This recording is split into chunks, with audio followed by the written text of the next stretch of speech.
হয়ে গেছে। হ্যাঁ, আচ্ছা, এই এক্সপেরিমেন্টটা আমাদের number 5, determination of pH of an unknown buffer spectrophotometrically, এর একটা ইউটিউবেও আমি করে দিয়েছি, খুব ডিটেল করেই বলা আছে সেখানে। তো এইখানে আপাতত ওইটা আমি বলছি না, মানে ইউটিউবটার লিঙ্কটা আমি দিয়ে দিলাম এবং এর রাইটারটাও আমি আজকে দিয়ে দেবো, তার মধ্যে ইউটিউব লিঙ্কটাও দেওয়া থাকবে, তো এটা সবাই দেখে নিতে পারবেন। আমি আপাতত এইটা বলি, পরে আমি আরেকটু ব্যাপারটা বলে দেবো। আচ্ছা, তাহলে determination of pH of an unknown buffer spectrophotometrically এইটুকু মানে টপিক দেওয়া ছিল। তো এইটা নিয়ে করতে গিয়ে আমার মনে হলো যে এর মধ্যে বাফার আছে, এর মধ্যে পিএইচ আছে, এর মধ্যে স্পেকট্রোফটোমিটার আছে। এই লোগোটা কি যে? লোগো আমার কলেজ, বিদ্যাসাগর কলেজ। আচ্ছা, ঠিক আছে, ঠিক আছে। আমি রিপ্রেজেন্ট করি, আমি দিয়ে দিলাম। হ্যাঁ, না ঠিক আছে, না ঠিক আছে, আমি আসলে লোগোটা হ্যাঁ, জ্ঞানত্যাগ সেবা, নিচে বিদ্যাসাগর কলেজ। তারপরে আরেকটা বাঁদিকে কি করতে পারছি না। এনিওয়ে, সো এই এক্সপেরিমেন্টটা যা হেডিং বলছে তাতে আই নিড বাফার সলিউশন এবং অবশ্যই I need an acid base absorption Spectra যেহেতু দিয়ে করতে হবে, তার জন্য একটা অ্যাসিড বেস ইন্ডিকেটর লাগবে। So keeping this in mind, আমরা ওই আগের এক্সপেরিমেন্ট যেটা করলাম ওইটার ছায়ায় ধরেই, ওইটাকে ধরে নিয়েই আমি এগিয়েছি। আগের এক্সপেরিমেন্টে আমরা পিকে ইন্ডিকেটর বার করেছিলাম। এক মিনিট, কাজ করছে না, সরি। আগের এক্সপেরিমেন্টে আমরা কি করেছিলাম, পিকে ইন্ডিকেটর বার করেছিলাম, যেখানে কয়েকটা বাফার বানিয়েছিলাম যার পিএইচ গুলো নোন ছিল, আর আমরা স্পেকট্রোফটোমেট্রিক্যালি এই কোয়ান্টিটিটা বার করেছিলাম। তাহলে এই ইকুয়েশনটার মধ্যে যদি এই দুটো ভ্যালু পুট করে দেওয়া যাচ্ছিল, তাহলে পিকে ইন্ডিকেটর বার করা যাচ্ছিল। ঠিক এই ইকুয়েশনটাকেই কাজে লাগিয়ে আমরা যদি গিভেন পিকে ইন্ডিকেটর থাকে এবং এই জিনিসটাকে আমরা মাপতে পারি, এবার কিন্তু আমাকে অনেকগুলো বাফার নেই, আমার একটা বাফার আছে, তাহলে সামহাও আমি যদি পিকে ইন্ডিকেটরটা আমার যা দেওয়া থাকবে এবং if I can evaluate this amount, তাহলে I can find for the buffer, provided buffer, তাহলে I can determine the pH of the solution. এই বুদ্ধিটাকে কাজে লাগিয়ে আমি করার চেষ্টা করেছি। আবার ওই আগের দিন স্যার বলছিলেন, ওই কথাটা এখানে বলতে চাইছিলাম যে সিন্স এই স্পেকট্রাটা এরকম দেখাচ্ছে যে it passes through a isosbestic point at 510 nanometer approximately, আমরা বলতে পারি যে the two forms are the লিখেও দিয়েছি ওটা, the existence of isosbestic point reveals that the two forms HIN and IN minus interconvert directly without forming any other substance. তাহলে আমরা যে কালার চেঞ্জ যেটা হচ্ছে বিসিজি, সেটা তো আমরা দেখেছি 3.8 থেকে 5.4 এর মধ্যে। তাহলে এই বাফার রিজিয়নটা, তাহলে এই মানে এই রেঞ্জটার মধ্যে, তাহলে আমরা যদি এই রেঞ্জটার মধ্যে 615-তে আমরা দেখছি যে এইচআই, মানে আমি যদি ধরি এইটা মোর অ্যাসিড, মোর বেসিক, এটা অ্যাসিডিক, তাহলে এই রিজিয়নেও এর একটা অ্যাবসর্বেন্স আছে, আবার এই রিজিয়নেও তার 445 মনে আছে হয়তো, এই জায়গাতেও তার একটা অ্যাবসর্বেন্স আছে। তাহলে এবং আইসোসবেস্টিক পয়েন্ট দিয়ে পেরোচ্ছে, মানে the two forms are absolutely interconvertible. তাহলে এবার যদি একটা আননোন বাফার, সেটা কোথায় আমি জানি না, সেটা এরম জায়গায় হতে পারে, সেটা এরম জায়গায় হতে পারে, সেটা একটা এই খুব বেশি এর বাইরে যাওয়া যাবে না, এরম একটা যদি আননোন বাফার আমাদের দেওয়া হয়, সেই বাফারটার ক্ষেত্রে আমরা তাহলে এই জায়গায় একটা ইকুয়েশন জেনারেট করতে পারি ফর দিস, কারণ দুটোই এখানে আছে, দুটো ফর্ম আছে। আবার এই জায়গার জন্য একটা ইকুয়েশন জেনারেট করতে পারি for অ্যাবসর্বেন্স, and making use of the property that OD is an additive property, আমরা এইটা এখানে লিখতে পারি যে এইখানে আমরা লিখতে পারি that OD, since OD is an additive property for this unknown buffer solution, তাহলে বাফারটাকে নিয়ে একবার যদি আমরা 445-এ মাপি absorbance, then that absorbance should be the extinction coefficient of pure HIN in this region into the concentration of HIN in this region at 445 into path length plus E45 for যদি indicator মাইনাসেরও এখানে কোনো extinction তো নিশ্চয়ই আছে, তাহলে এবং indicator minus concentration into L, এটা হচ্ছে at 445 আমরা এই অ্যাডিটিভ প্রপার্টিটাকে লিখতে পারি। আবার 615তেও আমরা সাইমালটেনিয়াসলি আমরা HIN এরও একটা 615 তার কিছু এক্সটিংশন কোএফিসিয়েন্ট ভ্যালু থাকবে, আর প্লাস একটা 615 IN মাইনাস এর একটা থাকবে। সো এরকম দুটো সাইমালটেনিয়াস ইকুয়েশন জেনারেট করতে পারি।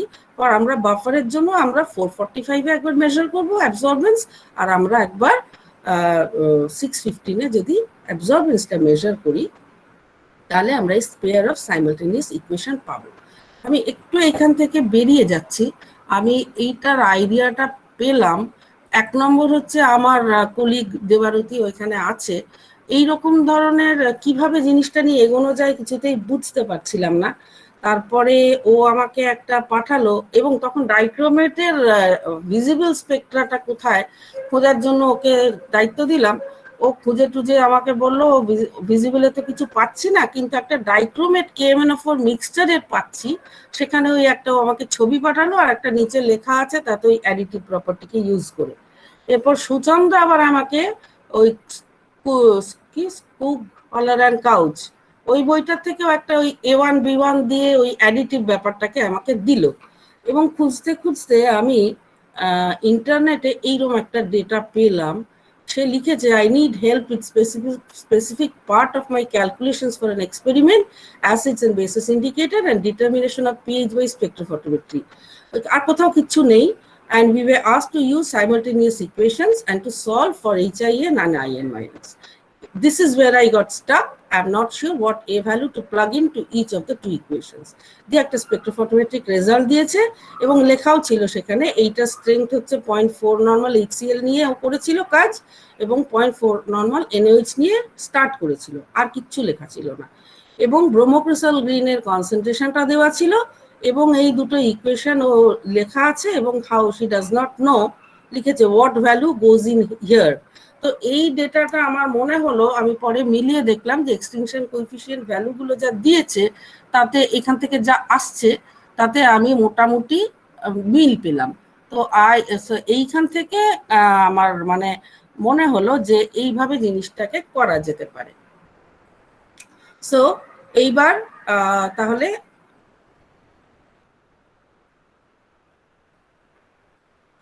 এইটা করতে গেলে আমাদের কিন্তু extinction coefficient of each form at 445 জানতে হবে and at 615 জানতে হবে for HIN as well as IN minus। সেটা করতে গেলে কি করতে হবে? তাহলে আমি একটা যদি খুব স্ট্রংলি অ্যাসিডিক সলিউশন নিই যার pH নাকি 3.8 এর নিচে, তাহলে তার যে অ্যাবজর্বেন্স হবে সেটা only for the HIN form. তাহলে আমরা এখান থেকে এই এক্সটিংশন কোএফিসিয়েন্ট ভ্যালুটা পাচ্ছি only for the HIN form.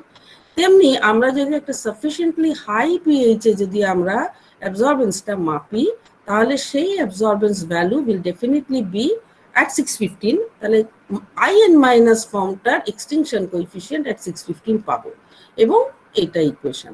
তাহলে আমরা এই যে ওই ডেটাটায় দেখালাম বা আগের পেজে আমি দেখালাম যে এই ভ্যালু দুটো আমাকে বার করতে হবে ফর ইচ ফর্ম, তাহলে এইটা আমরা করতে পারি by using absolutely acidic and absolutely alkaline solution. এইখানে ধরে নিচ্ছি এইখানে কোনো IN মাইনাস নেই যদি খুব নিচে লো pH এ নিই, আর এইখানে যদি আসি তাহলে ধরে নিচ্ছি কোনো IN মাইনাস নেই একটা হাই pH দিয়ে, কিন্তু মেজারমেন্টটা আমরা 615 এ করছি। তাহলে এইটা আমাদের করতে হবে। তাহলে এইটা যদি করতে পারি তাহলে আমরা এই দুটো pair of simultaneous equations generate করতে পারবো। এই ইকুয়েশনটাকে যদি আমরা সলভ করতে পারি তাহলে এবার আননোন বাফারটার মেজার করলাম at 445 and at 615, তাহলে তার অ্যাবজর্বেন্স ভ্যালুতে ওই এক্সটিংশন কোএফিসিয়েন্ট গুলো যদি বসিয়ে দিই, এবং তাহলে দুটোতেই ফর দ্যাট বাফার তো 445 নিই বা 615 নিই, the concentration of IN minus and HIN will be the same because it is the same and one and only one buffer।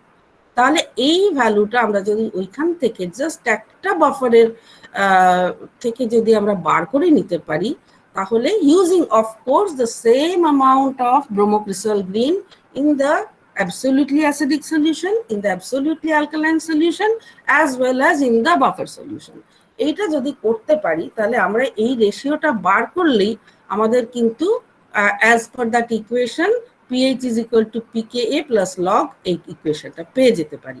তাহলে এই কাজটাই এখানে আমরা করেছি। এবার ওদেরকে একটু শেখানো যে আমরা তো এই ধরনের এক্সাক্ট সলিউশন একটা বানাতে হবে, সেই বিসিজি আমরা তো ওই রকম গাদা গাদা নিয়ে করা যায় না, সলিউবল হয় না। তাই জন্য আমরা একটা 100 ml of stock solution approx 1 × 10⁻³ molar করাই যেতে পারে, কারণ এর মলিকুলার ওয়েট 720। তাহলে 0.072 গ্রামস যদি 100 ml এর নিই, তাহলে একটা এইরকম অ্যাপ্রক্স স্ট্রেংথের সলিউশন হবে। অফকোর্স তার একটা ফ্যাক্টর থাকবে, সেই যাই ফ্যাক্টর থাকুক সেই ফ্যাক্টরটাতে আমি ওজন থেকে জানতে পারছি। So now from this stock solution, আমাকে তো এবার যেহেতু স্পেকট্রোস্কোপিক স্টাডি করব, আমাকে তো সাফিসিয়েন্টলি ডাইলিউট সলিউশন নিতে হবে। তাহলে retaining the same factor by exact dilution আমরা একটা ওখান থেকে ওই same factor into 10⁻⁴ molar BCG যদি বানাই, আমি ওই যে ডেটাটা দেখালাম ওটাতে এইরকম একটা কাছাকাছি ভ্যালু আছে, এই আন্দাজে আমি করলাম। এবং অ্যাপ্রক্সিমেটলি একটা 0.4 নর্মাল হাইড্রোক্লোরিক অ্যাসিড সলিউশন আর একটা অ্যাপ্রক্সিমেটলি 0.4 নর্মাল NaOH সলিউশন তৈরি করতে হবে। তাহলে আমরা তিনটে সলিউশন বানাবো। একটা absolutely acidic solution of BCG, তাতে আমরা কি নিলাম 0.4 নর্মাল HCl নিলাম 40, আর বিসিজি যেটা ওই ফ্যাক্টরটা জানা আছে ইন্টু 10⁻⁴ মোলার বিসিজি দিলাম, তাহলে টোটাল ভলিউম 50 হলো। এটা অ্যাবসোলিউটলি অ্যাসিডিক সলিউশন, এটাকে একবার 445-এ মাপবো, একবার 615-এ মাপবো, দিয়ে আমরা যে অ্যাবজর্বেন্স ভ্যালুগুলো পাবো সেই অ্যাবজর্বেন্স ভ্যালুগুলো আমরা ইকুয়েশনটা সাইমালটেনিয়াস ইকুয়েশনের মধ্যে বসাবো। আরেকটা জিনিস আমরা কি নট সাইমালটেনিয়াস, ইন্ডিভিজুয়াল ইকুয়েশনে বসাবো। তারপর একটা অ্যাবসোলিউটলি বেসিক সলিউশন মানে 40 ml NaOH আর বিসিজি এইটা 10 নিলাম, তাহলে again the concentration of BCG same in both. আরেকটা কি করলাম, বাফারটা 40 নিলাম, সাপ্লাইড বাফার, আননোন বাফার, তাতে 10 ml অফ বিসিজি দিলাম, তাহলে এখানেও আবার concentration of BCG is remaining the same. এবার এই তিনটে সলিউশন নিয়ে আমরা তার ট্রান্সমিটেন্স মাপি, আমরা ট্রান্সমিটেন্সই মাপবো এবং তারপরে অ্যাবসর্বেন্সে কনভার্ট করে দেব। তো এই কাজটা আমি আবার এখানে এটা লিখেছি জাস্ট আগের পাতা থেকে আসছি বলে।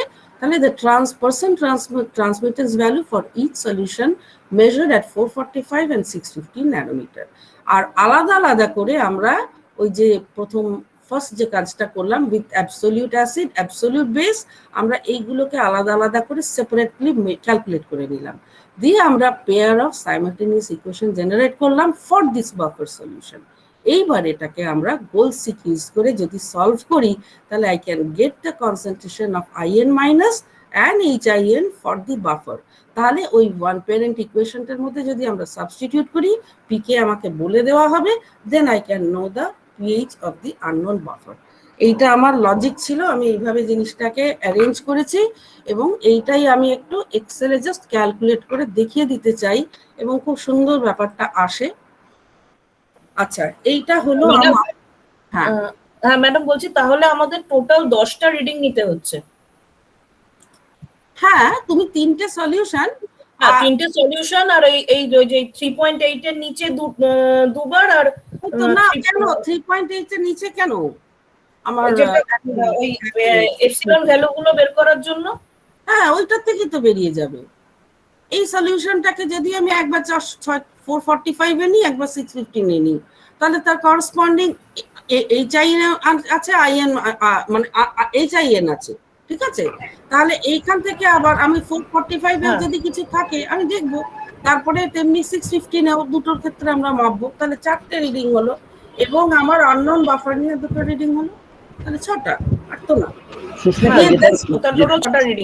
হ্যাঁ, সুস্মিতা বোধহয় মিস করেছিল যে অ্যাকচুয়ালি প্রথম যে সেটটা সেটাই হচ্ছে অ্যাসিডিক, আর শেষেরটা সেটা হচ্ছে বেসিক, আর মাঝখানটা হচ্ছে এইখান থেকেই ওখানেই হয়ে যাবে।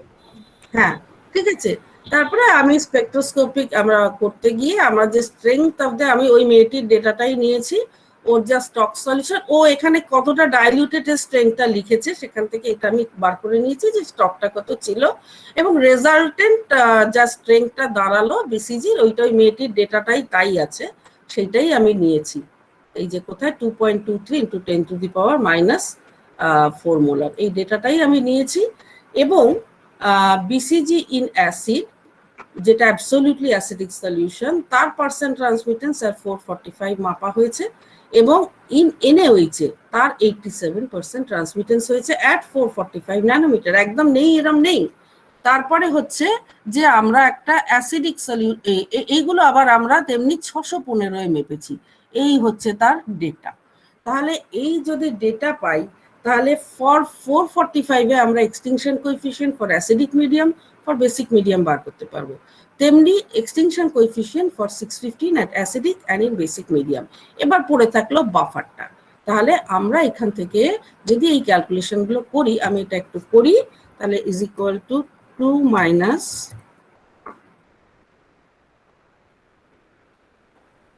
এইটা, আচ্ছা এইটা করে দিই একেবারে, এইটা মাইনাস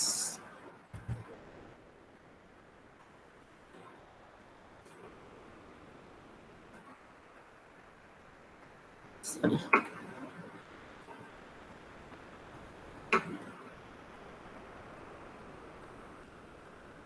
হলো। তাহলে এবার এক্সটিংশন অ্যাট 445 আমি কি বার করবো? পাথ লেংথ তো 1 ছিল, তাহলে অ্যাবজর্বেন্স বাই কনসেন্ট্রেশন। তাহলে এখানে আমরা কি করব? ইকুয়াল টু এই অ্যাবজর্বেন্স ডিভাইডেড বাই এই কনসেন্ট্রেশন। ঠিক আছে। আচ্ছা তেমনি এইটার ক্ষেত্রে আসি, এটার হবে equal to 1060 divided by sorry equal to এইটা ডিভাইডেড বাই এইটা। তাহলে এইটার এক্সটেনশন বেরোলো in the acidic region, basic region. তাহলে এইটা এবার 615 ডেটা নিয়ে ইকুয়াল টু, মেবি আমরা করলে ডেটা হয়তো আরেকটু ভালো হবে, আমার তো কোনো উপায় নেই, আমি just wanted to give a idea. তার জন্য এইটা হবে উইল বি এইটা ডিভাইডেড বাই কনসেন্ট্রেশন ইন্টার। তাহলে আমরা এইগুলো পেয়ে গেলাম। ঠিক আছে, এই দুটো ভ্যালু যখন আমি পেয়ে গেলাম এবং আমরা বাফারটা দেখছি 445 এর অ্যাবসর্বেন্স ভ্যালু 0.351 আর অ্যাট 615.193, তাহলে আমরা একটা pair of simultaneous equation generate করতেই পারি। আমার এখানে আমি লিখে রেখেছি যাতে সময়টা নষ্ট না হয়। তাহলে 0.351 is equal to extinction at 445 into x, মানে x টা হচ্ছে HIN এর কনসেন্ট্রেশন, into 1 হচ্ছে path length, plus 2.68 into 10 to the power minus 3 extinction for the basic part into y, মানে হচ্ছে IN minus into 1। তেমনি 615 এ আমরা আবার নিতে পারি the absorbance is equal to 2.68 into 10 to the power minus 3 into HIN into 1 plus এই extension coefficient into y IN minus, just replace করেছি easy করার জন্য, এবং এই 1 গুলো সব হটিয়ে দিয়ে আমরা জাস্ট একটু সিম্পলি ইকুয়েশনটাকে এখানে আমরা লিখে ফেললাম। তাহলে pair of simultaneous equations for buffer 1 আমি পেলাম। জাস্ট এই দুটোকে যদি আমি সলভ করি for x and y, I get the HIN as well as IN minus for the unknown buffer. আমি এখানেও আরো কিছু জিনিসপত্র আছে, আমি সেগুলো একটু হিডেন রেখেছিলাম। আমি এবার এগুলো এই ইকুয়েশন গুলো আমি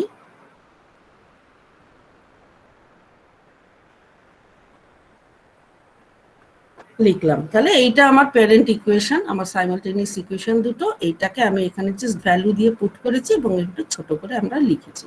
এইবার আমাকে এই দুটো পেয়ার অফ ইকুয়েশনস কে সলভ করতে গেলে I have to make use of goal seek function using Excel. আমি একটু জাস্ট গোড়ার দিকে দেখি গোলসিকটা আমরা কিভাবে একটা সাইমালটেনিয়াস ইকুয়েশনকে সলভ করা যায়। এটা সুচন্দারই শেখানো, তো ওর পাঠ থেকেই আমার এটা নেওয়া। আচ্ছা, তাহলে এইখানে দেখা যাক, এটা 3x plus 2y equal to 36, 5x plus 4y equal to 64। তাহলে এই দুটো ইকুয়েশন যদি সাইমালটেনিয়াস ইকুয়েশন হয়, তাহলে যেটার থেকেই y1 বার করি বা x1 বার করি, যেভাবে আমি এখানে একটা অন্যভাবে লিখেছি, এটাই দেখবো করে, তাহলে যে কোনো জায়গা থেকে আমি করি y1 and y2 should have the same value। তাহলে according to this equation, what is the value of y?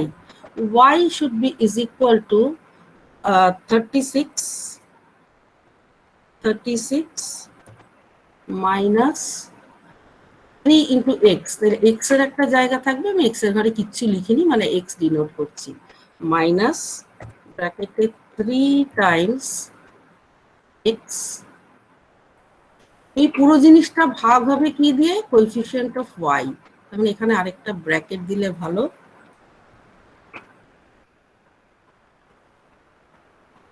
Divided by coefficient of ওয়াইটা কি? 2। তাহলে y1 এর ভ্যালু আসলো 18, মানে 36, x তো 0, তাহলে 36/2 ইকুয়াল টু 18। তেমনি এখানে আমরা y2 টা বার করার চেষ্টা করি অ্যাকর্ডিং টু দিস ইকুয়েশন। তাহলে this should be is equal to 64 minus 5 into x, 5 into x এ ভেটেন কিছু নেই, থাক। এই পুরোটা ডিভাইডেড বাই 4 হবে, যেহেতু y এর কোএফিসিয়েন্ট 4।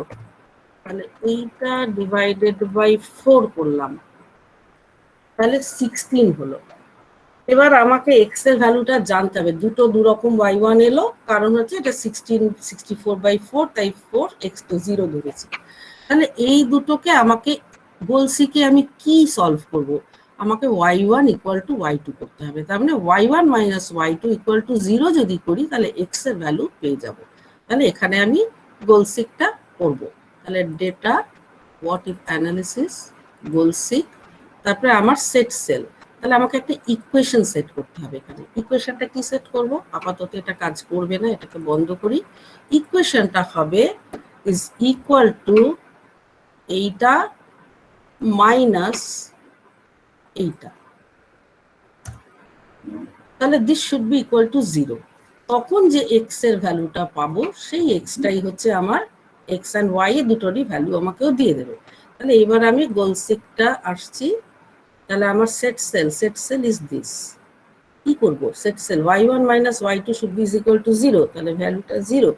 কোন সেলটাকে চেঞ্জ করব? সেলটা চেঞ্জ করব ফর এক্স, তাহলে এইটা। তাহলে y1 ইকুয়াল টু y2 হয়ে গেল, and under corresponding value of x is 8। তাহলে এইভাবে আমরা একটা সাইমালটেনিয়াস ইকুয়েশনকে গোলসিক দিয়ে সলভ করতে পারি। এটা আমাদেরকে সবাই সুচন্দ্রা শিখিয়েছে, আশা করি এটা আর বলার দরকার নেই। ঠিক আছে তো? ঠিক আছে।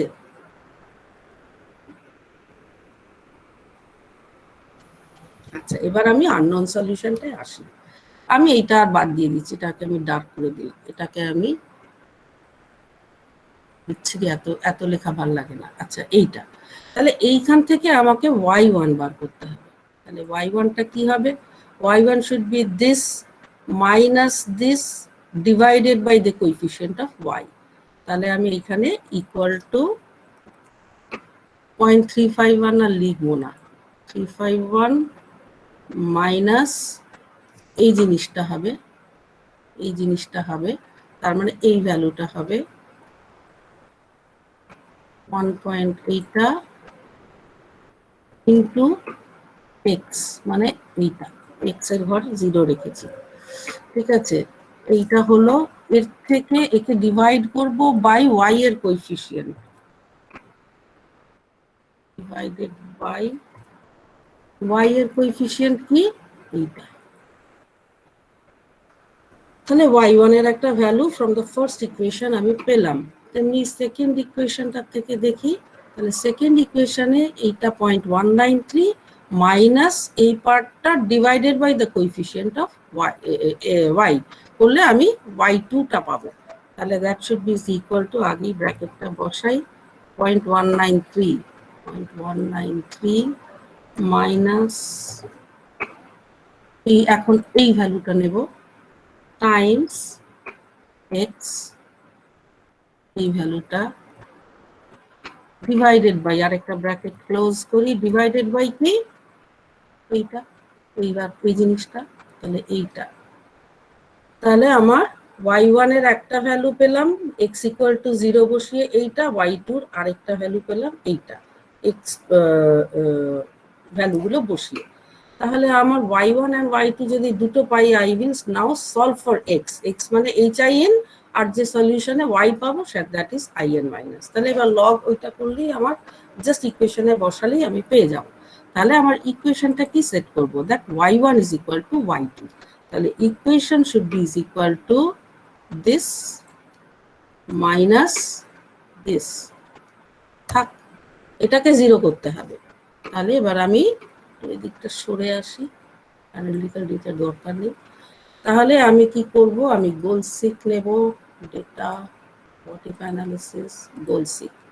এবার আমার ইকুয়েশনটা আছে এই সেলে, আমরা ভ্যালু কি করব, y1 minus y2 should be equal to 0। তাহলে value should be 0 by changing cell, কোনটা, এই ভ্যালুটা x ধরা আছে, এটাকে চেঞ্জ করব, দিয়ে চেঞ্জ করতে করতে ইটারেশন করতে করতে ভ্যালুটা দেবে। তাহলে দেখা যাচ্ছে যে x এর ভ্যালু এইটা বেরোলো আর y এর ভ্যালু দুটোরই সেম হয়ে গেল, অ্যান্ড ইকুয়েশনের ভ্যালুটা 10 to the power -18, so almost 0। তাহলে আমরা y পেলাম, x পেলাম।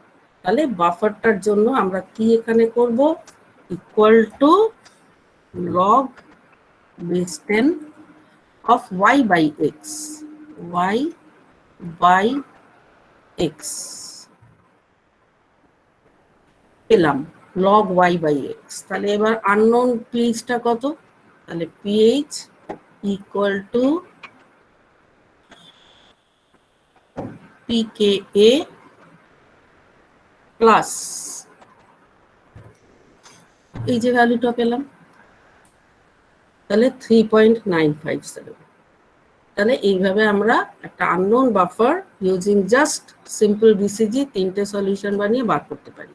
আমি এখানে হিডেন রেখেছি, আমি আরো করেছি, এখানে আরো দুটো বাফার, আরো তো 3টে ডেটা দিয়েছিল। তাহলে একটু দেখাই যে আরো দুটো বাফারের এইরম ভ্যালু পেয়েছিলাম। তার জন্য আমরা আরো পেয়ার অফ সাইমালটেনিয়াস ইকুয়েশন যেটা করেছিলাম সেটা সলভ করেছিলাম, দিয়ে প্রত্যেকটাতেই আমরা যা ভ্যালু পেয়েছিলাম, আমরা যদি সেই ভ্যালুগুলো এখানে বসাই, এটা আমি কমপ্লিট যেটা আছে সেটার মধ্যে দেখাচ্ছি যে just log y by x solve করেছি, এই ভ্যালুগুলো পেয়েছি, এটা just equation pH is equal to pKa plus log এর কোয়ান্টিটি বসালে I can get the pH of an unknown buffer. So this is what আমার বুদ্ধি আমাকে অ্যাসিস্ট করেছে। আমি কি এটা ঠিক আছে না আর কিছু বলবেন?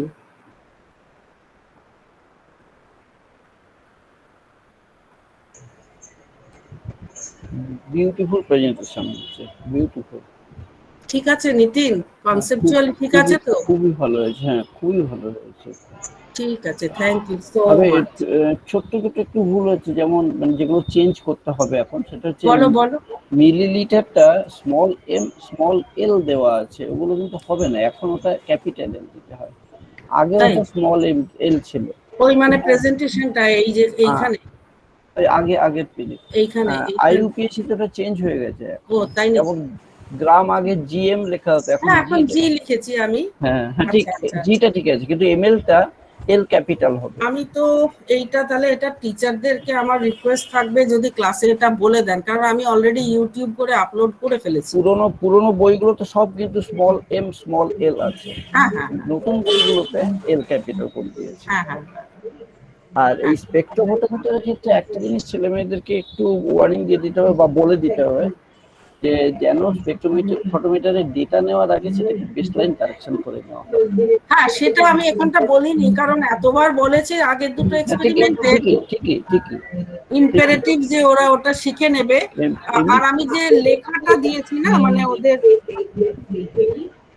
লিখিত ব্যাপারটা যেটা দিয়েছি তার মধ্যে আমি লিখেছি ওটা, এমনি খুব সুন্দর প্রসিডিয়ারে লিখেছি যে ইউ হ্যাভ টু, মানে আমি এখানে বললাম না, ইউ হ্যাভ টু মানে সেট একবার 445 স্পেকট্রোফটোমিটারটাকে 0-100 ক্যালিব্রেট করে সবকটা রিডিং নিতে হবে, তারপরে আবার 615 ক্যালিব্রেট করে সব রিডিং গুলো নিতে হবে।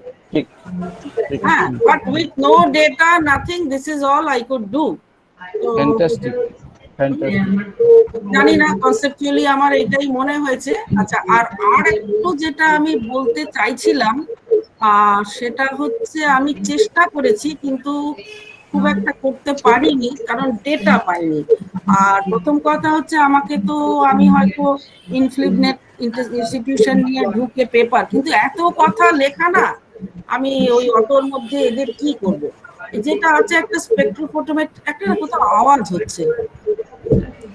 অম্বিকেশ তোর ঠিক আছে, এবার আউট বন্ধ হয়ে যাবে।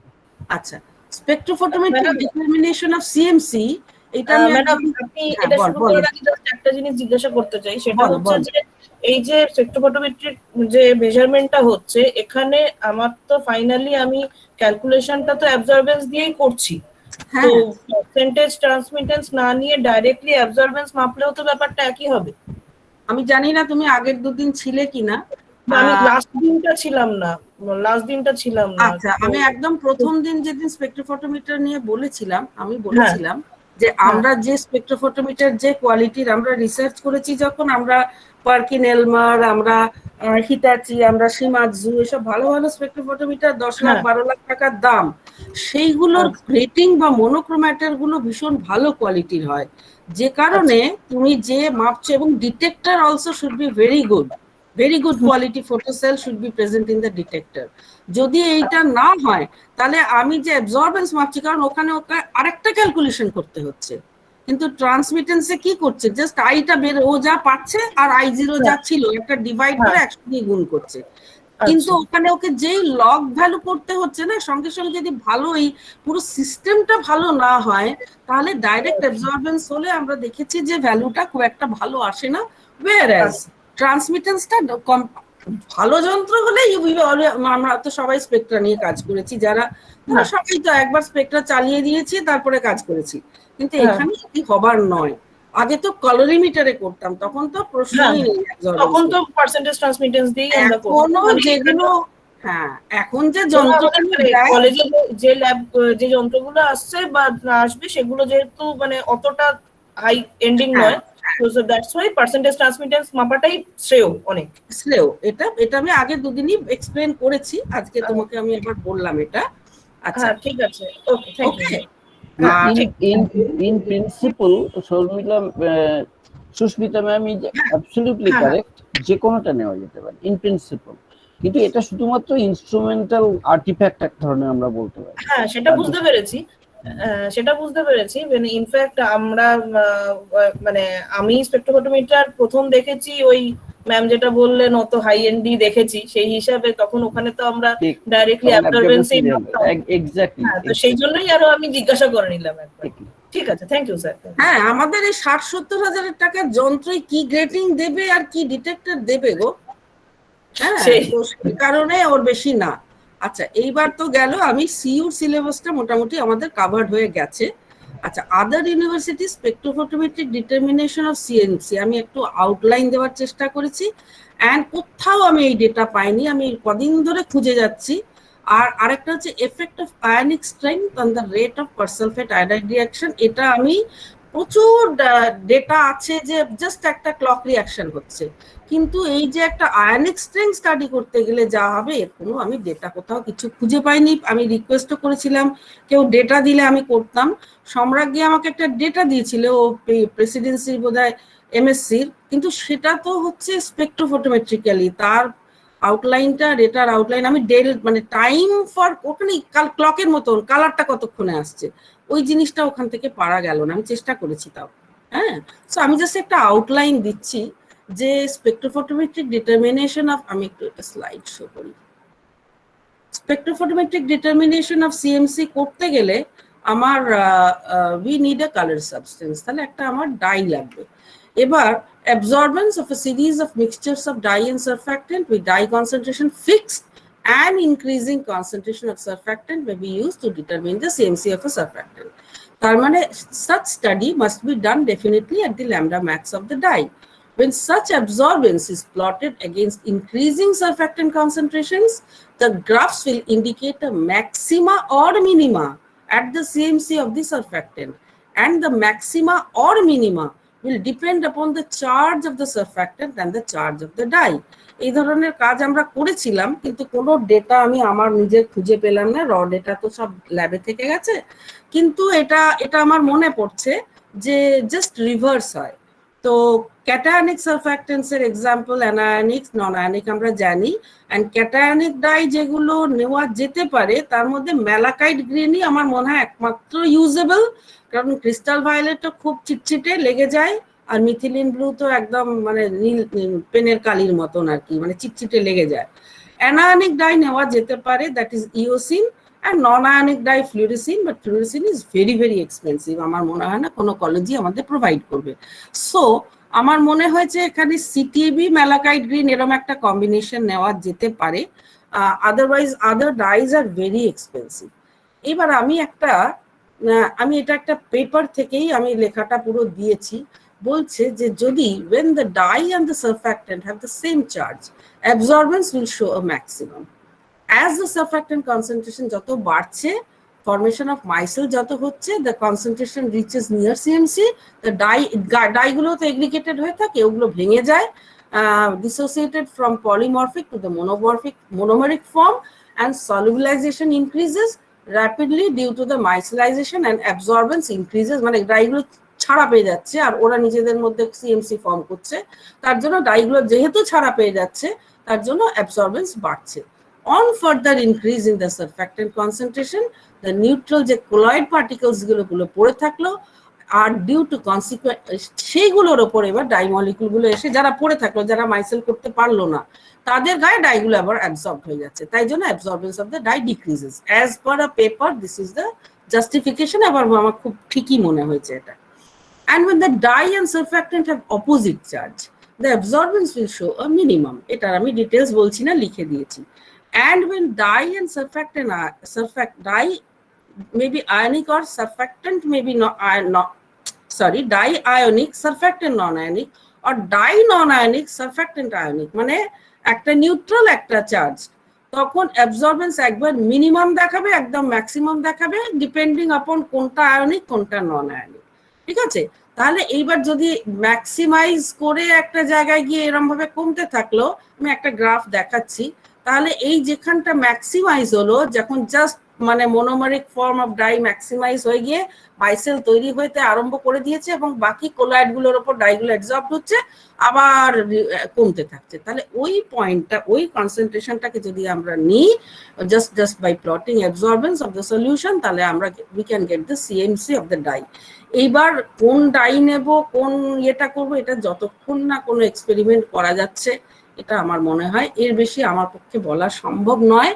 এইটা আমি যে পেপারটার থেকে নিয়েছি সেখানে অনেক রকম ডাই, অনেক রকম সারফ্যাক্টেন্টের ছবি দেওয়া আছে, কিন্তু এই যে এখানে যেমন একটা ম্যাক্সিমাইজ করে মিনিমাইজ করছে, আবার এখানেও একটা ম্যাক্সিমাইজ করে মিনিমাইজ করছে, আবার যেগুলো যদি দুটোই অপোজিট চার্জ হয় তখন এইরকম ভাবে মিনিমায় গিয়ে ম্যাক্সিমা হচ্ছে, আর যদি মিক্সড হয় তখন আবার এইরকম হচ্ছে, মানে যে নন আয়নিক অ্যান্ড আয়নিক তখন কমবে তারপরে আবার বাড়বে।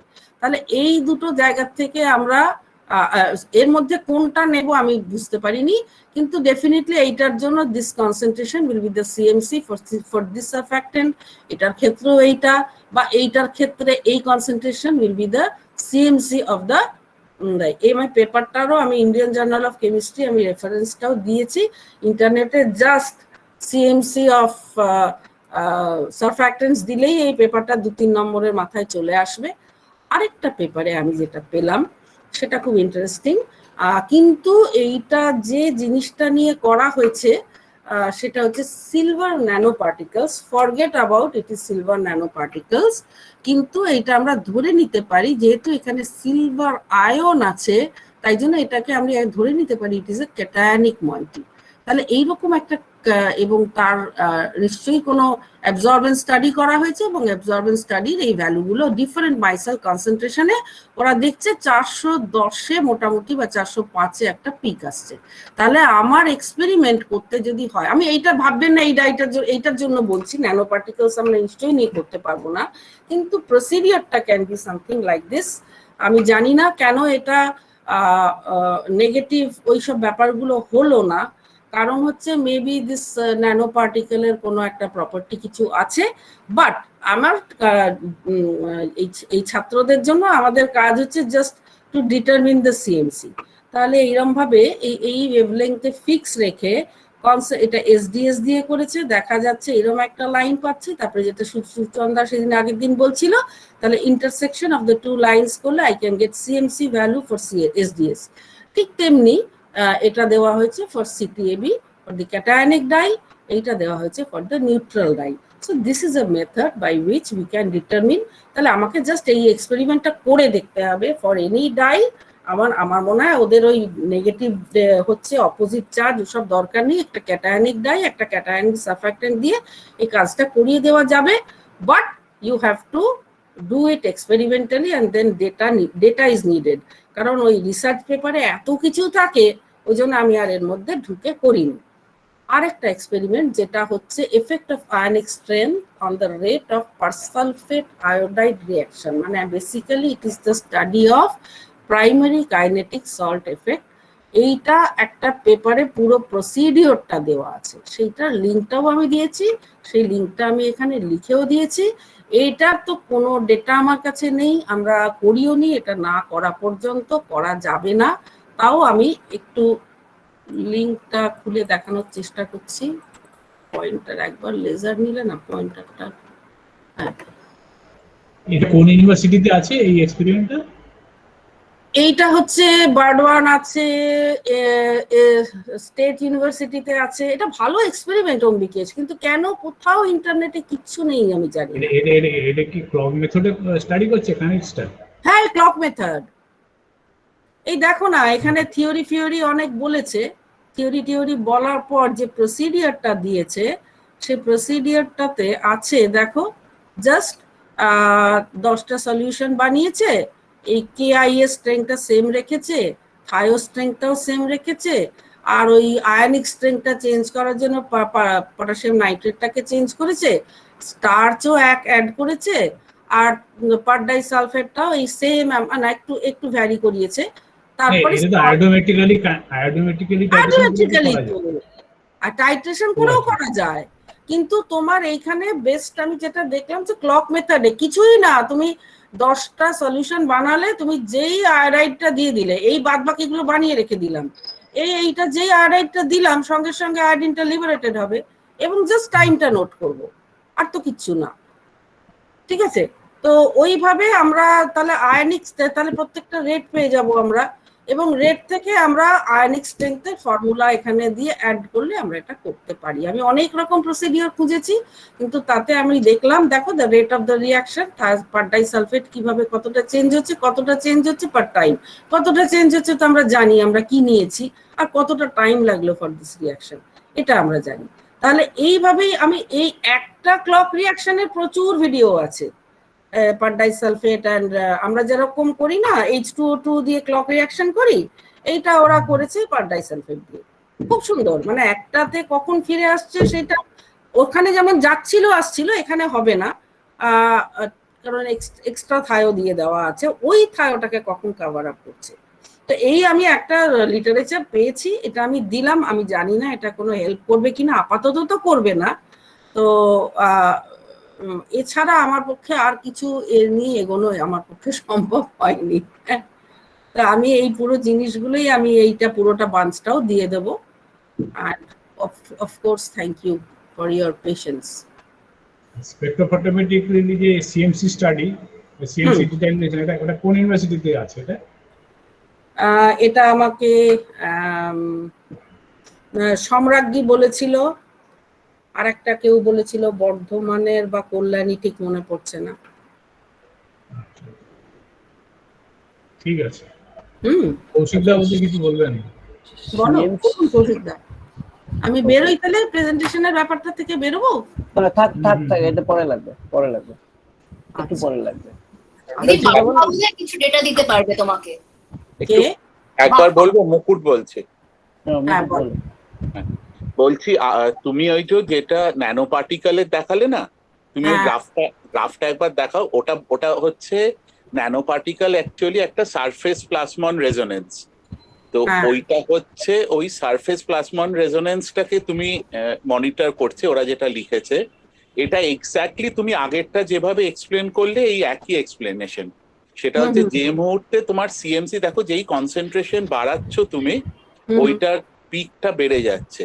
হুম হুম আচ্ছা, এটা হচ্ছে যেই সিএমসি ফরমেশন হচ্ছে হুম তখন যে সিলভার ন্যানো পার্টিকেল গুলো থাকছে, তখন সিলভার ন্যানো পার্টিকেল গুলো ওই যেহেতু ওগুলো একসঙ্গে চলে আসছে, তখন সিলভার ন্যানো পার্টিকেল গুলো ফ্রি হয়ে যাচ্ছে।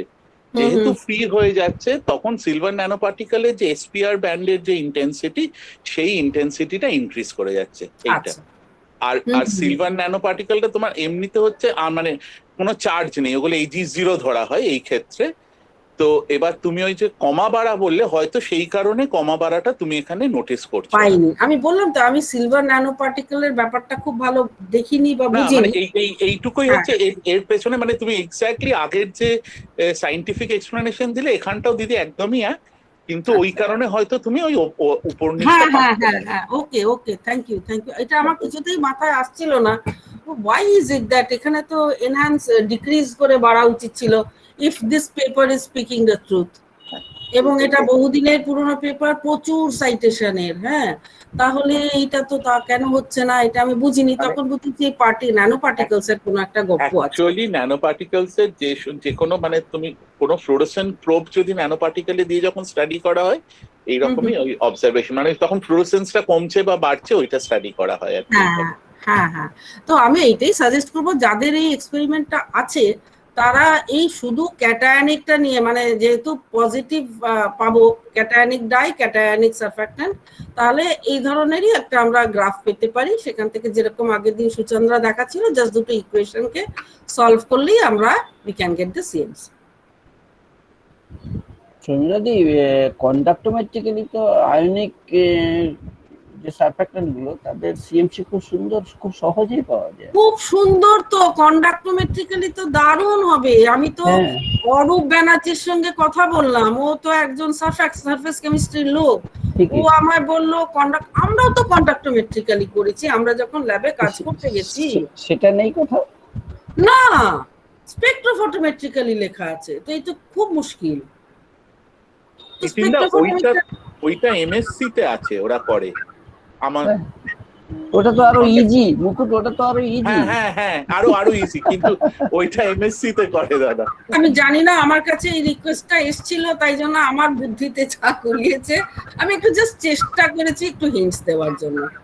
ম্যাডাম একটু বলবো স্পেকট্রোমেট্রিতে কিভাবে সিএমসি ডিটারমাইন করা হয়? বলো বলো, খুব বলো, ভালো ভালো। তুমি তো যেটা আমরা করে নরমালি ডাইগুলো তো ওয়াটার ইনসলুবেল হয়, সেই জন্য ডাইটা আমরা প্রথমে একটা একটা নন পোলার সলভেন্টে আগে সলুবেল করে নিই ডাইটাকে, মানে একেবারে 10⁻⁻6, 7 এই রেঞ্জে কনসেন্ট্রেশন রাখা হয়। তারপরে যখন আমরা কিউবেটে সলভেন্ট নেব, তখন ডাইটা ওই অ্যালকোহলিক নর্মালি মিডিয়ামে ওটা অ্যাড করে দিই। সেখানে অ্যালকোহল মিডিয়াম কনসেন্ট্রেশনটা একেবারে নেগলিজিবল হয়ে যায়, মানে 2 বা 2.5 ml বা 3 ml তো ওয়াটার নেওয়া হয়, সেখানে যে অ্যালকোহলিক মিডিয়ামটা আসে খুব কম কনসেন্ট্রেশন, অলমোস্ট নেগলিজেবল, কিন্তু ডাইটা পুরোপুরি যে এগ্রেড হয়ে থাকে না আর কি, ডিসপার্স মিডিয়ামে থাকে। তারপরে এবার আস্তে আস্তে আমরা সারফ্যাক্ট্যান্ট কনসেন্ট্রেশনটা বাড়াবো। এবার বাড়ালে কি হয়, আস্তে আস্তে ইন্টেন্সিটিটা বাড়বে। এবার ডাইগুলো ডিপেন্ডিং অন দ্য সারফ্যাক্ট্যান্ট মানে বিভিন্ন জায়গায় অ্যাবজর্ব হতে পারে, আইদার পেলিসাইড লেয়ার অথবা ইনসাইডে চলে যেতে পারে আর কি, depending on the combination of surfactant and dye মানে also the medium of the solvent. এইভাবে কনসেন্ট্রেশন বাড়াতে বাড়াতে এই যে এটা বাড়ে আর কি, মানে ম্যাক্সিমাম অ্যাবজর্বিং ইন্টেন্সিটি বাড়তে লাগবে।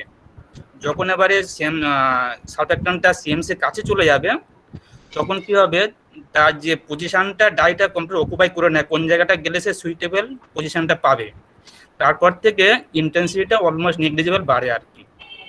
সেই তখন যে ব্রেক পয়েন্ট থেকে আমরা সিএমসিটা পেয়ে যাই, যদি আমরা ল্যামডা ম্যাক্সটা ম্যাক্সিমামটা প্লট করি উইথ কনসেন্ট্রেশন। হ্যাঁ, তোমার সঙ্গে আমি একমত, কিন্তু প্রথম যে কথাটা তুমি বললে এইটাতে আমার একটু দ্বিমত আছে। কেন বলছি, তুমি যদি একটা চার্জ ডাই নাও, তাহলে চার্জ ডাই মোটামুটি জলে, আমরা তো প্রচুর ডাই নিয়ে কাজ করেছি, এবং ডাই ভালো রকম জলে সলিবল হয়। তবে সাকসেসিভ ডাই মানে আমি অনেকটা ডাই একসঙ্গে নিয়ে করতে পারি না, যেটা আমি ব্রোমোক্রিস্টাল রিনের ক্ষেত্রেও বললাম যে একটা লিমিট আছে, ওর বেশি সলিবল হবে না। কিন্তু আমি যদি একটা চার্জ ডাই নিই, তাহলে তো if my solvent is a polar solvent, কেন সলিবল হবে না, অনেকটাই সলিবল। না, সব ডাই নিয়ে কিন্তু সিএমসি দেখা যায় না আবার। সব ডাই তো নয়, আমি তো ওই জন্য বারবার বলছি যে ক্যাটায়নিক অর অ্যানায়নিক ডাই নিতে হবে, যেটা জলে সলিউবল হবে। আমি তো ওদের নিয়ে অ্যালকোহল আবার একটা এক্সট্রা মিডিয়াম যদি এখানে অ্যাড করে দিই, তাহলে তার আবার একটা সলভেন্ট পারটারবেশন না ওটা খুবই নেগলিজিবল অ্যামাউন্ট, কোনো প্রবলেম হয় না, মানে ওটা দেখেছি আমরা আর কি। নরমালি ইউজ করা পাইরিনটা বেশি ইউজ করা হয়। দেখো আমি তো অনেকগুলো গ্রুপ অফ ডাই নিয়ে আমি বলতে চাই না, কিন্তু গবেষণার কাজ যখন করেছি তখন অনেকগুলো ডাই নিয়ে করেছি। হ্যাঁ, starting from phenazine dyes to acridine dyes, অনেক রকম মিথিলিন মিথাইল অরেঞ্জ, অনেক রকম আমরা ডাই নিয়ে কাজকর্ম করতাম, কিন্তু দে ওয়্যার প্রেটি সলিউবল। তোমাকে গ্র্যাজুয়াল ডাইলিউশন করতে করতে ওই কোয়ান্টিটেটিভ ডাইলিউশন করতে করতে যেতে হবে, কিন্তু যেটুকু মিনিমাম সলিউবল হবে সেটুকু আমাকে নিতে হবে, এবং দিব্যি সলিউবল হয় তোমাকে কিন্তু আয়নিক ডাই নিতে হবে, নন আয়নিক ডাই নেওয়া যাবে না। না কিন্তু পুরোপুরি ওয়াটার সলিউবল ডাই হয়ে গেলে সিএমসিটা নরমালি পাওয়া যায় না, যতটুকু জানি দেখেছিলাম আর কি। ইনসলিউবল ডাই হলে সুবিধা হয়। না না না, এটা তুমি কি বলছো তুমি ঠিকই, কিন্তু আমরা তো এগুলো স্পেকট্রোস্কোপিক স্টাডি করেছি অনেক।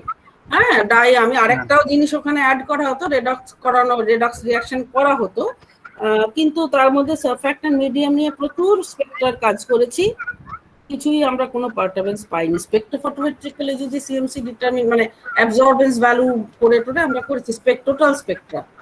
আমি তো এখানে স্পেকট্রাটা করতে পারছি না, তো আমাকে একটা ওয়েভলেংথে ফিক্স করে দিতে হচ্ছে। আমি যদি স্পেকট্রা করি দিব্যি সুন্দর একদম পুরো উপর থেকে নিচ অব্দি গ্রাফ আসে।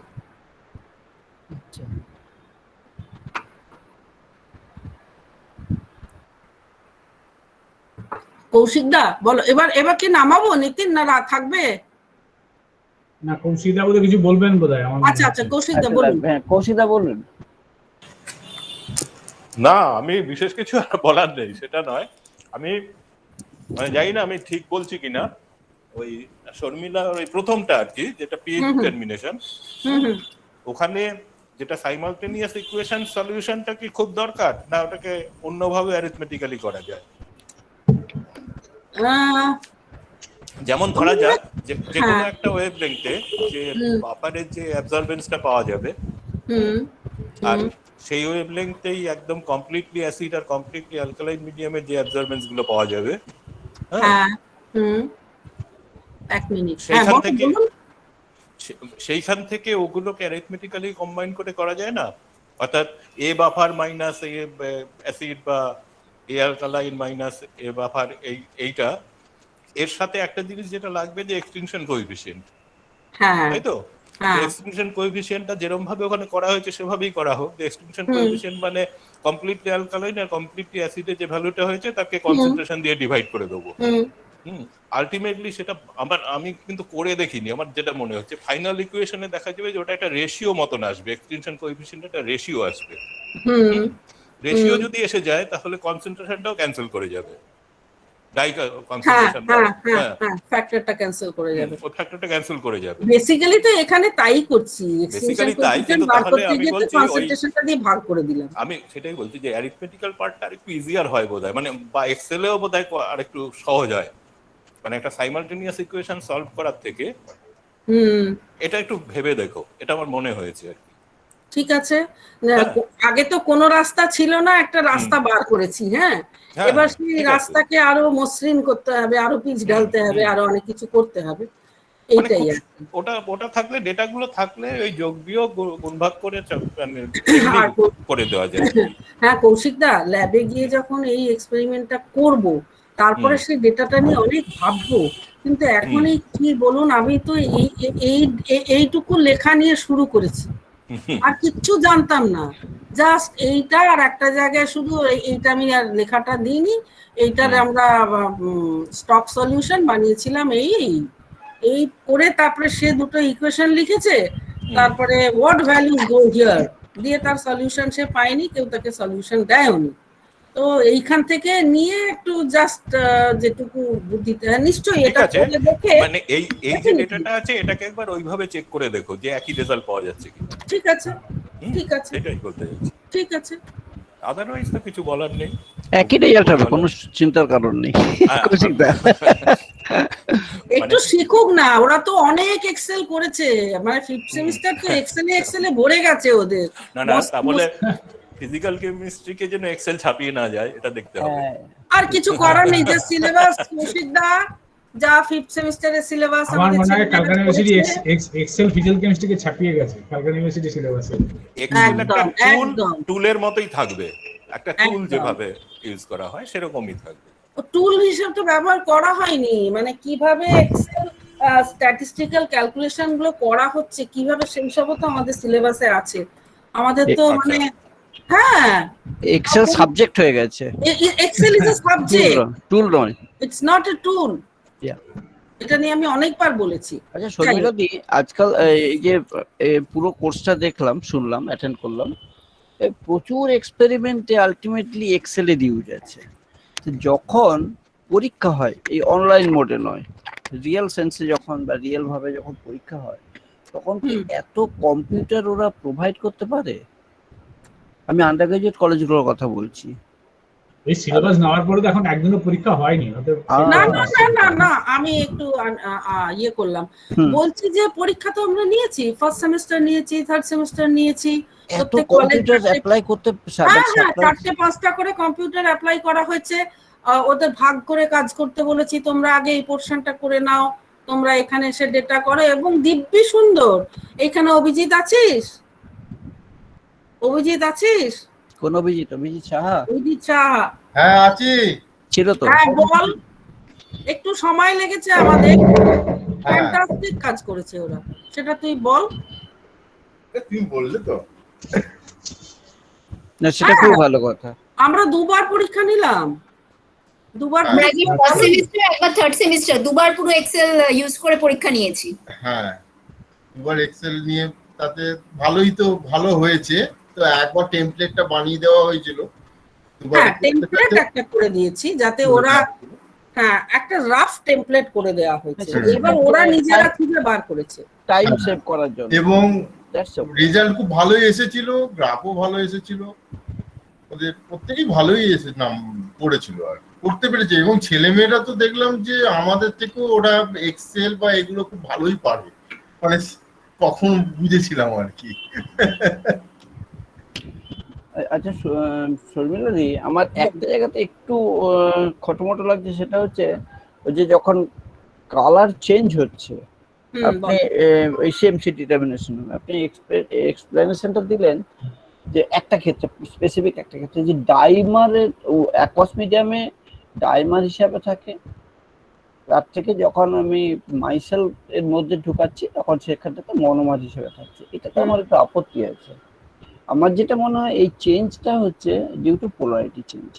কারণ যদি ডাইমারটা থাকে বা এগ্রিগেটেড ফর্মটা ওয়াটার মিডিয়ামে থাকে, সেটা কিন্তু আমরা প্রপার ডাই হিসাবে ভাববই না, বিবেচনা করবই না, ওটা ডায়ের এগ্রিগেট। এবং ডেফিনেটলি একটা ডায়ের নিজস্ব মানে মনোমারের এমিশন এবং এগ্রিগেটের এমিশন আলাদা হবে,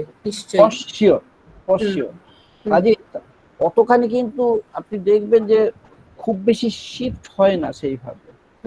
হয়তো একটু হয়, আমি মানছি একটু হবেই, কিন্তু আমার মনে হয় না ওটা। আমার যেটা এক্সপ্লেনেশন মনে হয়, আমরা বিভিন্ন জায়গাতে পেপারেও লিখি, সেটা হচ্ছে পোলারিটিটা ব্যাপকভাবে চেঞ্জ হয়ে যায়। যখন জলে আছে তখন হাইলি পোলার, যখন সারফেসে আছে তখন অন্য একটা পোলারিটি, আর যদি ভিতরে ঢুকে যায়, বিশেষ করে নন পোলার যদি ডাই হয়, তাহলে কিন্তু একদম ওটা প্র্যাকটিক্যালি নন পোলার মিডিয়াম, যার ফলে এইখানটাতে depending on the dye itself either extension coefficient huge বাড়তে পারে অথবা হিউজ কমতে পারে।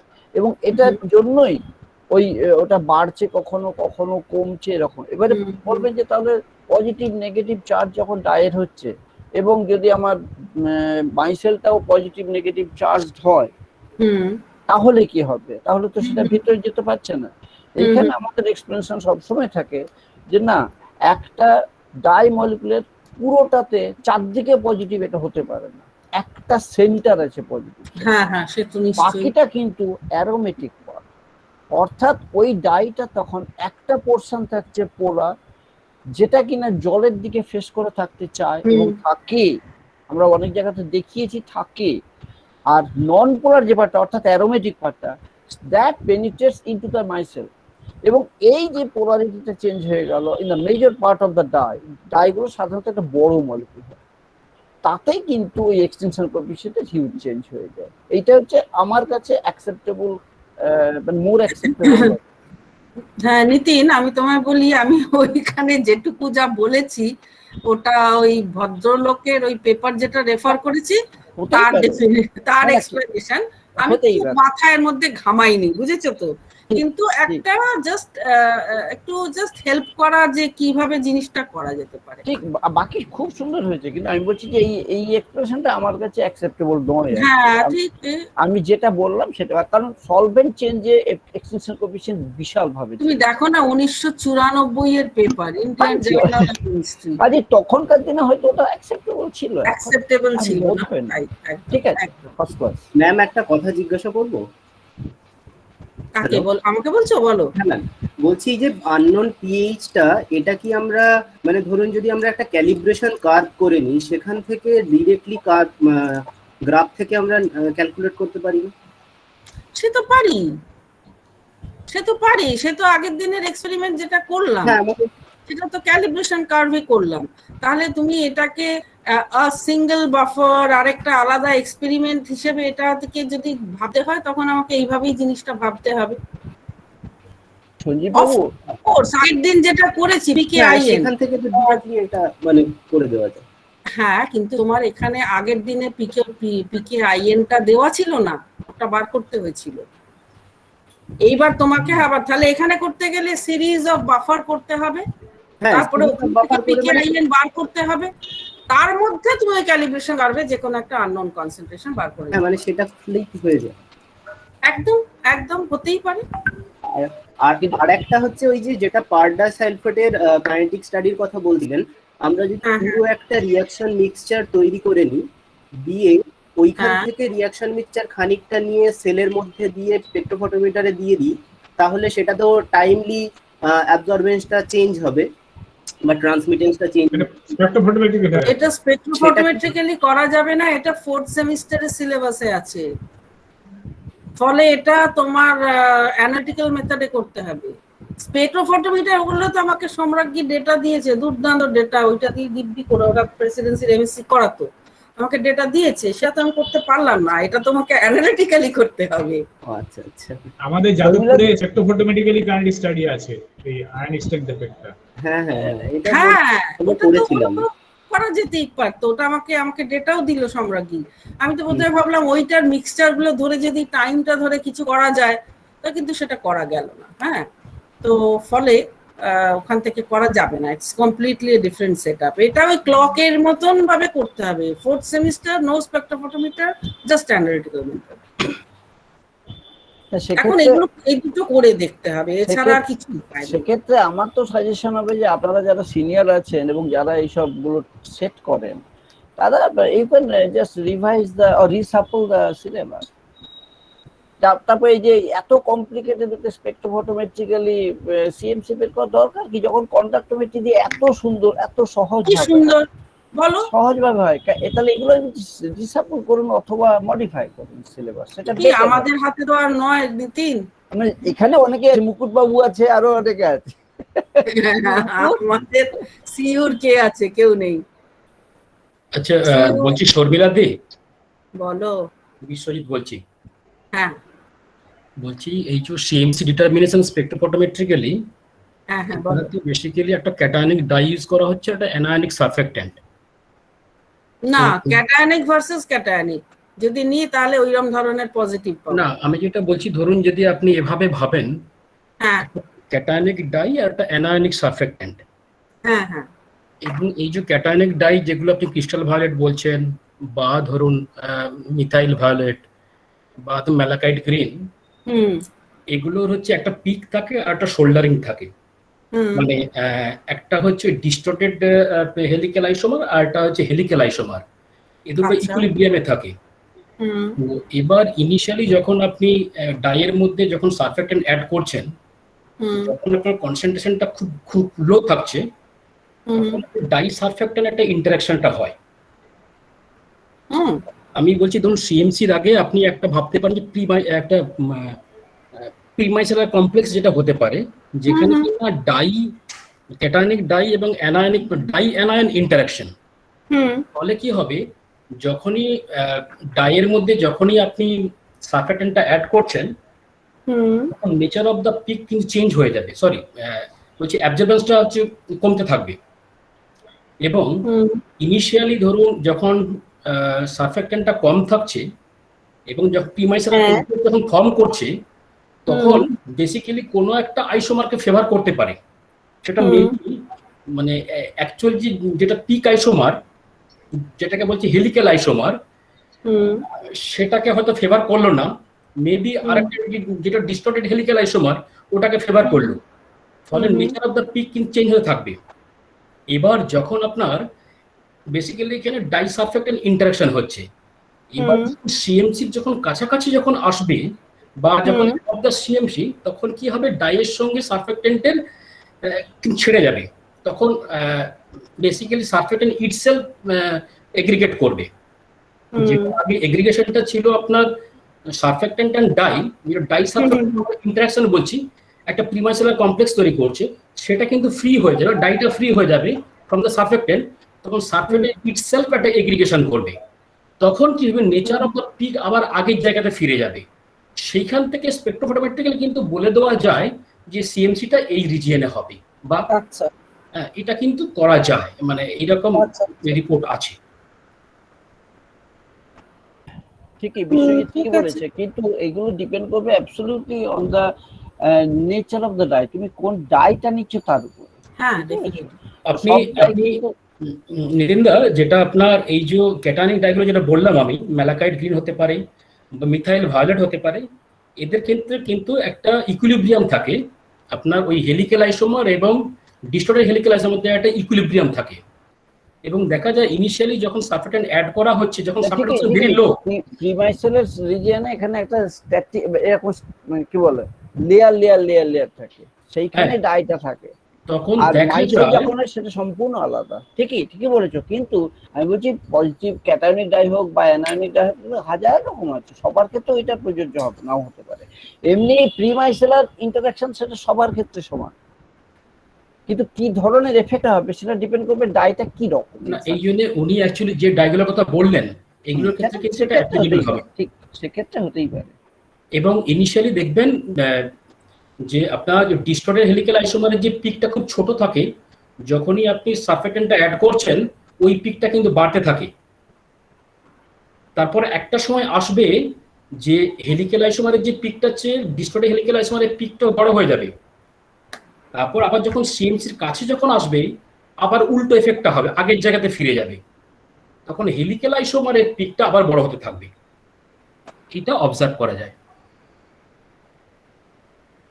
তখন অ্যাকচুয়ালি বেসিক্যালি ডাই থেকে সার্ফেক্টেন্টটা আলাদা হয়ে যায়, সার্ফেক্টেন্ট ইটসেলফ একটা এগ্রিগেশন হয়,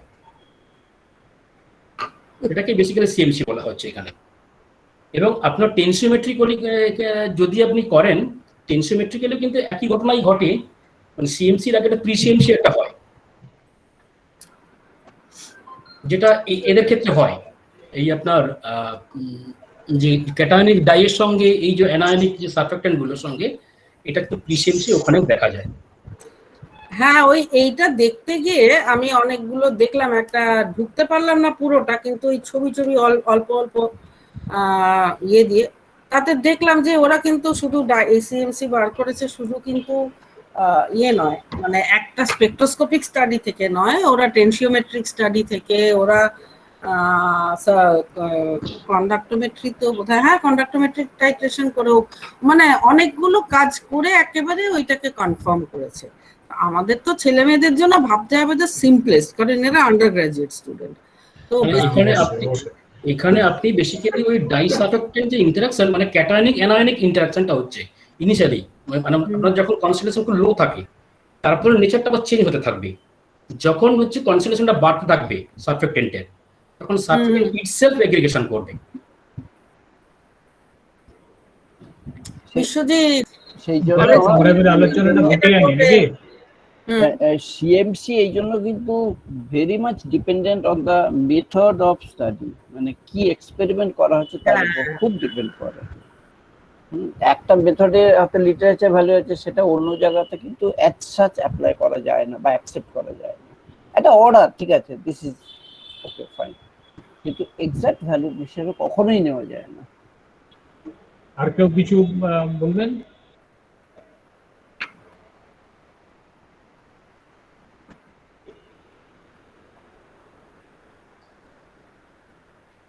প্রিয়তোষ আছো তো?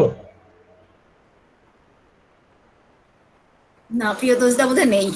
হ্যাঁ আছে আছে আছে মানে হ্যাঁ, আছে, আছে, অন্য জায়গায় গেছে, রেখে গেছে। স্যার স্যার সঞ্জীব বাবু কিছু বলবেন স্যার?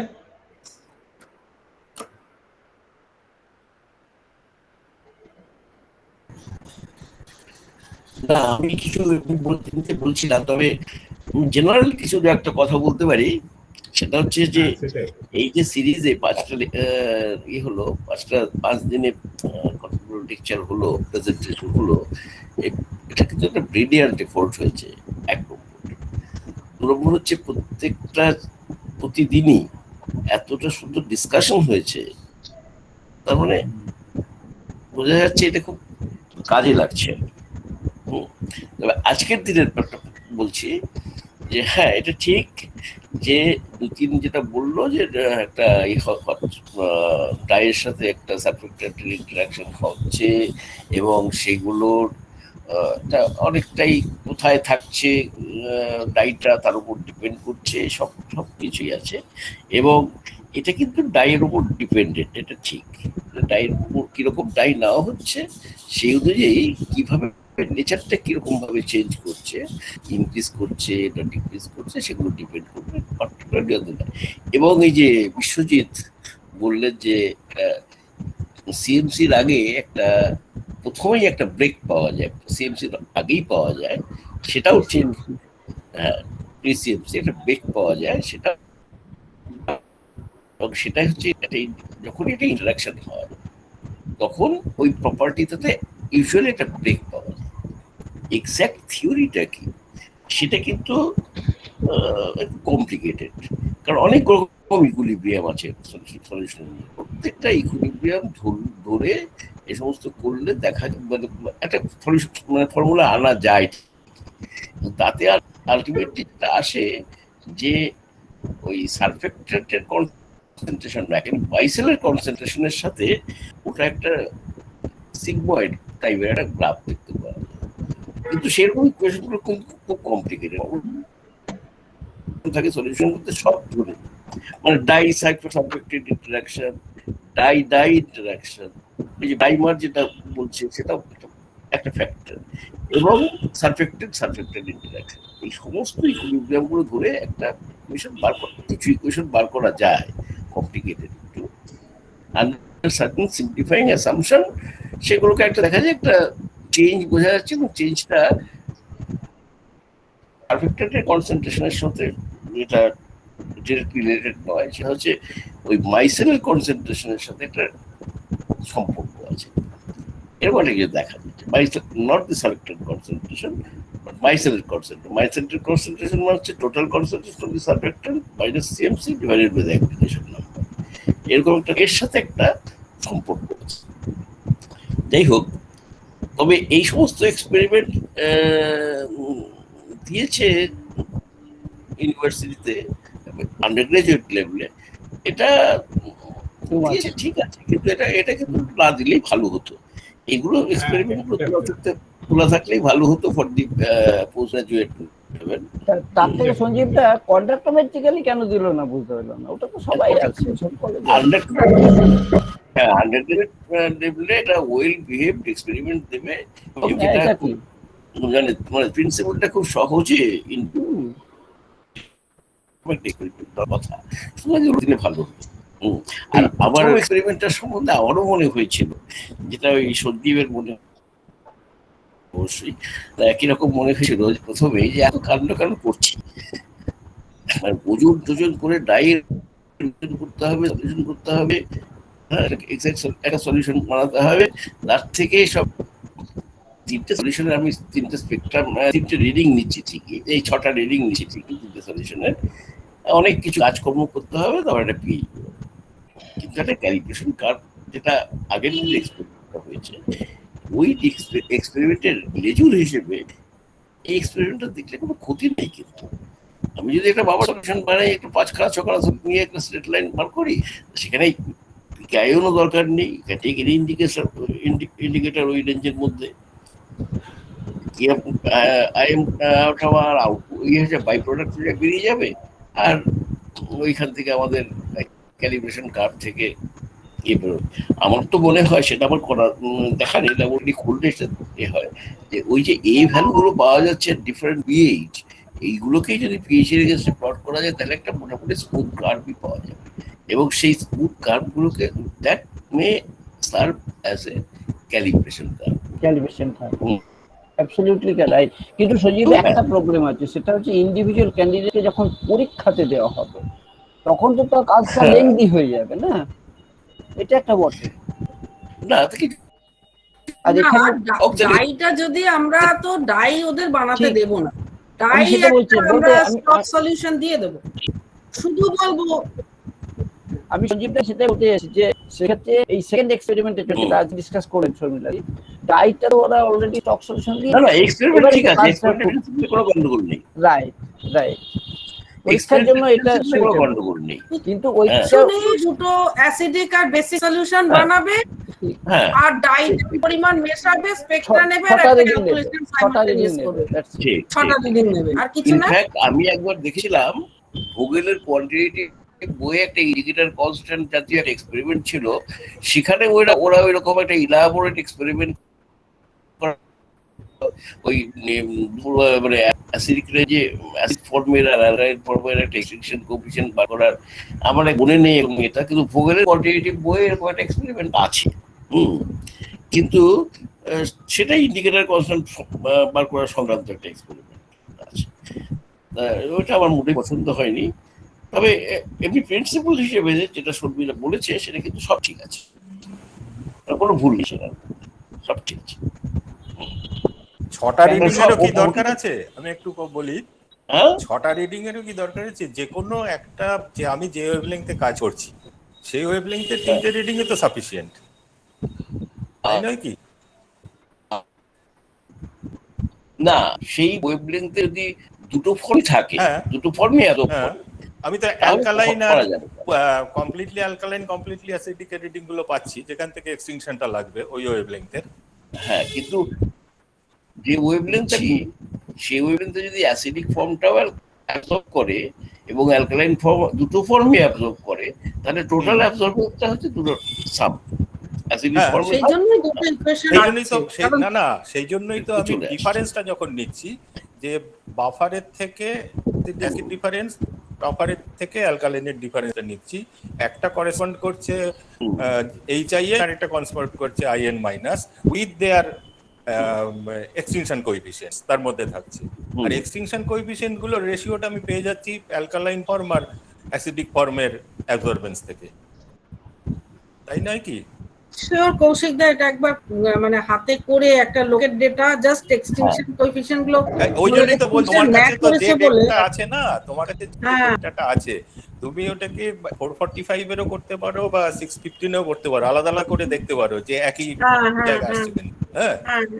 আর এই প্রসঙ্গে একটা জিনিস বলি, আগের দিন তুমি যেটা বলছিলে যে আমরা কলেজে 570-এ করে যেতাম, 615-তে পিক, 570-এ যদি আগের যেটা বললে করে গেলে খুব অসুবিধা নেই, যদি আমি ওই কমপ্লিটলি অ্যাসিডিক আর কমপ্লিটলি অ্যালকালাইনের ভ্যালুগুলো যদি জানি, আমার মনে হয়। হ্যাঁ ওইটাই তো কমপ্লিটলি অ্যালকালাইন ভ্যালু। এবার আমরা 570-এ কিন্তু এ উপরে আছে এ divided by A alk minus এ, এবার এ অ্যালকের ভ্যালুটা কিন্তু অনেক কমে যাচ্ছে, ফলে রেশিওটা মানে ডিনোমিনেটরটা অনেক কমে যাচ্ছে। না উপরে নিচে দু জায়গাতেই ডিফারেন্স থাকবে না, উপরটা এ কৌশিক দা, উপরেরটা এ, নিচে এ অ্যালক মাইনাস এ। এবার এ অ্যালকের ভ্যালুটা যদি অনেক কম হয় তাহলে ডিনোমিনেটরটা অনেক ছোট হয়ে যাচ্ছে, ফলে টোটাল রেশিওটা অনেক বড় হয়ে যাচ্ছে, ফলে লগের ভ্যালুটাও বেড়ে যাচ্ছে, ফলে স্লোপটা আরো শার্প হচ্ছে, তার জন্য পিকে ইন্ডিকেটর কমে যাচ্ছে। না যাই হোক, আমি যেটুকু বলতে চাইছি সেটা হলো যে তুমি যদি আগে যেটা যে কোনো ওয়েভলেংথেই যদি করো, তাহলে তোমাকে ওই রেশিওটা এ বাই তুমি যেটা বলছো যে এ মাইনাস এ অ্যাল বা এ অ্যাল মাইনাস এ, সেটা না করে রেশিওটাকে করতে হবে A minus A acid divided by A alk minus A, এইরকম রেশিও সেটা হলে হয়তো পসিবল হবে। সেটাই করতে হবে। তাহলে তুমি যে কোনো ওয়েভলেংথে করতে পারো। ওই জন্যই বোধহয় যখন তুমি কাজ করেছো তখন ওই 570 হয়তো সেই সময়কার কালার ইমিটার গুলো 570 তে অনেক ভালো করে দেওয়া যেত, এরকম একটা কিছু কারণ হতে পারে। হতে পারে কিছু একটা, আমি বলি এত 615টা নোন সবার কাছে, তা সত্ত্বেও কেন 570 তে করা 570 তে করা হয়েছিল। সো আমরা চেঞ্জ করতেই পারি। আমরা আরেকটা কারণ হতে পারে, সেটা হলো যদি ধরো 615 এ করলে সেখানে অ্যাসিডিটিটা অ্যাবজর্বেন্স ভেরি স্মল আছে থাকলেও খুব কম, খুবই কম, জিরোর কা একটু বেশি। এবার ওখানে ওই মাইনাস করে ডিফারেন্স নিয়ে করতে গেলে এরারটা হয়তো অনেক বেশি হতে পারে। 570 হলে সেক্ষেত্রে দুটো ফর্মেরই মোটামুটি অ্যাপ্রিসিয়েবল কন্ট্রিবিউশন না, আছে। 517 এও কিন্তু ওইখানে গিয়ে খুব কম অ্যাবসর্বেন্স, কম হলেও অলমোস্ট লিনিয়ার। হ্যাঁ, ওই জায়গাটা অলমোস্ট কিছুটা বেশি আছে। মানে আমি বলছি যে মেজারমেন্টের যে এরার আছে, সেই মেজারমেন্টের এরারটাকে কিছুটা হয়তো মিনিমাইজ করা যায়, এটা আমার মনে হচ্ছে শুনে। আগের দিনও তাই মনে হয়েছিল শুনে। আচ্ছা দেখো, যাই হোক ভেবে দেখো এটা। এই যে 570 এই জায়গা খুব ডিফারেন্স কি? দেখে সেরকম বোঝা যাচ্ছে না, কিন্তু দেখো একটা রিডিং যদি 0.05 হয় আর একটা রিডিং যদি 0.15 হয়, তাহলেও 0.15 এর ওখানে, যেমন আমরা তো অ্যাবজর্বেন্স বলি তো 0.2 থেকে 0.8 এর মধ্যে রাখতে পারলে সবথেকে ভালো। সুতরাং হয়তো এমন একটা ওয়েভলেংথ বাঁচা হয়েছে যেখানে ওটা 0.2 মতন। ঠিক আছে, আমরা 615 এ করি না যখন ভালোই হচ্ছে। হ্যাঁ, যে কোনো ইতে করা যাবে।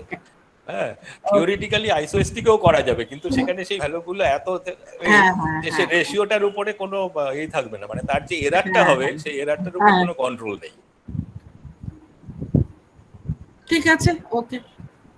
যাই হোক, আমরা আজকে তাহলে মিটিংটা শেষ করি।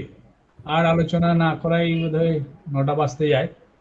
অনেকেই মিটিং লিভ করে বেরিয়েও যাচ্ছেন আস্তে আস্তে। যাই হোক, আমি শেষে দু একটা কথা বলেই কোনো প্র্যাকটিক্যালের বিষয় নিয়ে আলোচনা করব না।